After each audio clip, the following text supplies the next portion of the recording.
আওয়ামী লীগ সাধারণ সম্পাদক ওবায়দুল কাদেরের বাইপাস সার্জারি শুরু হয়েছে। এ বিষয়ে সিঙ্গাপুরের স্থানীয় সময় বিকেল 5টায় মাউন্ট এলিজাবেথ হাসপাতালের পক্ষ থেকে আনুষ্ঠানিক ব্রিফিং করা হবে।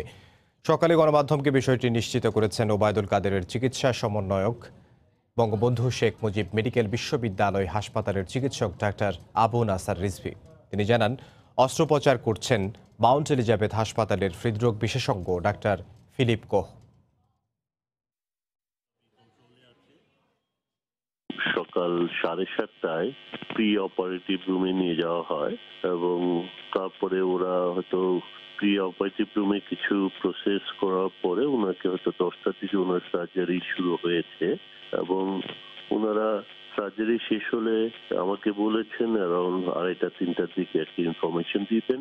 আর বিকাল 5টায় টোটাল যে সিঙ্গাপুরে মেডিকেল বোর্ড ওনারা 5টার সময় আমার সাথে বসবেন এবং ওনার অপারেশনের প্রসিডিউর ডিটেলস আমাকে জানাবেন এবং 5টার পরে হয়তো আমি বাকিটা মেসেজ দিতে পারবো আপনাদেরকে। আলহামদুলিল্লাহ ওনার বাকি যে শারীরিক অবস্থা ইনশাল্লাহ সব দিক দিয়ে ওনার অপারেশন আগে ভালো ছিল।